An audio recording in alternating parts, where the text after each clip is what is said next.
Hello, and welcome back to another episode of the Minnesota State Park Hiking Club Trail Series. Today, we traveled to William O'Brien State Park in Marine-on-St. Croix, Minnesota. The first 180 acres of land for William O'Brien State Park was donated by the daughter of William O'Brien, a local lumber baron who had purchased the land from different lumber companies. The St. Croix was a popular river for lumber companies, and the first commercial sawmill on the St. Croix was located in the nearby town of Marine-on-St. Croix, where it operated from 1839 to 1895, cutting over 197 million board feet of lumber, according to the National Park Service. The park benefited from several expansions over the years, with the largest occurring in 1972-1973 timeframe, when 750 acres were acquired that included a significant amount of the land where the State Park Hiking Club trails pass through, including the Prairie Overlook Trail and the Woodland Edge Trail. A point to note is that there are a lot of parcels of land that were acquired from individuals that have slowly grown this park, some as small as 2 acres, others much larger.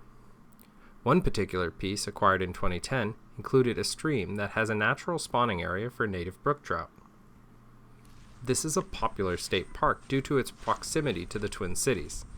It thus draws in more visitors than, say, an out-of-the-way park such as Beaver Creek or Carley State Park. Fort Snelling is the most impacted by this benefit due to it being right in the Twin Cities area, but nonetheless, William O'Brien benefits to a lesser degree from the same effect. The valley is one rich in wildlife. Raccoon, mink, beaver, and woodchucks are great examples of why the Dakota and Ojibwe Indians utilized this valley for hunting fur-bearing animals and resources before they were pushed out. The channels of the St. Croix at the state park have excellent fishing and contain northerns, bass, trout, and my mother's favorite, walleye. That's one of the biggest attractions of this park, is its recreational potential right on the St. Croix, in that it is also similar to Fort Snelling, which itself is wedged between the Minnesota and Mississippi rivers.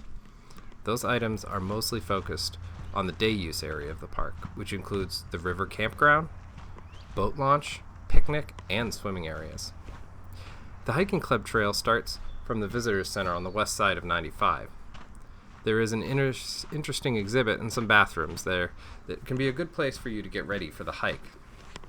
We took the Southern Trail first, which patches through the prairie before heading up into the woods and onto the Wetland Trail.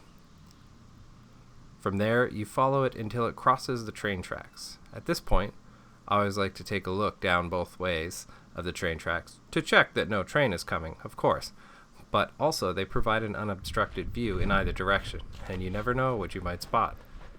Something passing across the tracks at the same time as you. After you cross the tracks, in a short time you will take a left and head south down the Prairie Overlook Trail. This is a nice prairie that is not to be missed.